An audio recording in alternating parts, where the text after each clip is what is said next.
Mayhew. Thank you, Speaker. I'm going to start by looking at the founding principles of this bill. But I think it's worth remembering that it actually tries to do what our constituents want us to do. So that's not a bad start for any bill at second reading. When I knock on doors, which I do week in, week out, I've spoken to hundreds, if not thousands, of my constituents over the last few years. Without question, the single most common issue raised in those conversations is illegal migration.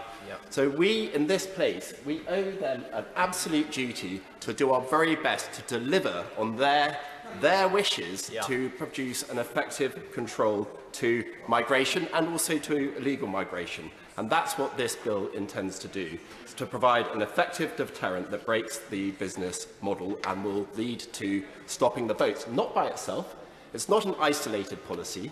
It's part of a whole suite of policies which this government, to its enormous credit, has introduced over the last years and which is already bearing fruit. We have seen this year crossings by small boats down by a third, I think it's slightly over a third, at a time when they're going up by a third in Europe as a whole and by 80% in the Mediterranean countries.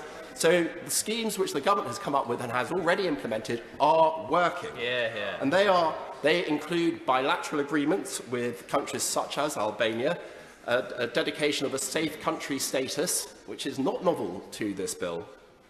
That's had an immediate deterrent effect. It's not that everyone who's come to this country has then been immediately deported to Albania. That hasn't been the deterrent effect. It's the fact that they know that they will be, but they've stopped coming in the first place. Crossings by Albanians have dropped by 90+%. And that's why Rwanda is so important. It's not that the capacity of Rwanda has to accept every single migrant that currently comes across the channel. It's the deterrent effect to stop them coming in the first place. And we've seen it working. So why not follow the evidence? We've also got the upstream destruction of equipment. Just last week, I understand, there was a Bulgarian seizure of boats and engines and engine parts, preventing the ability to cross over the channel.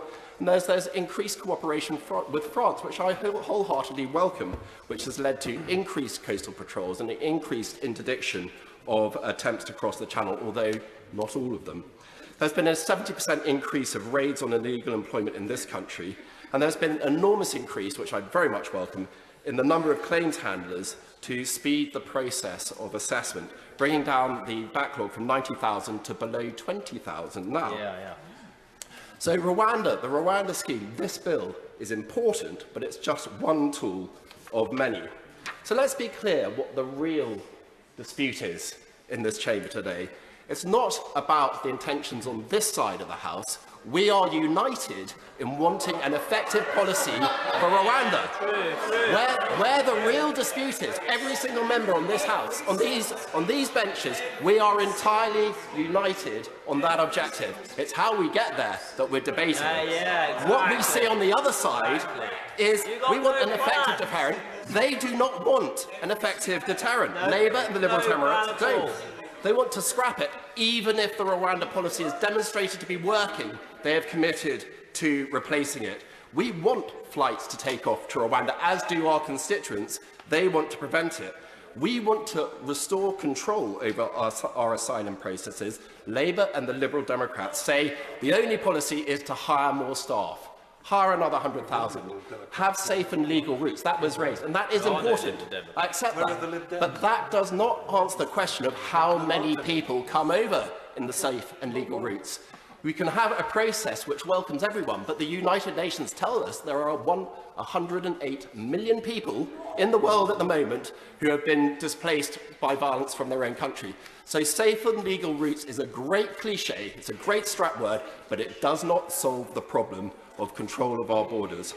So this bill, Madam Deputy Speaker, it responds to the Supreme Court judgment. It doesn't say that black is white. It doesn't say that the risk of refoulement then was a false decision by the House of Lords. It solves the problem by an international treaty preventing refoulement, and that in the very rare occasions where Rwanda may wish to export to a third country, they come back to the United Kingdom.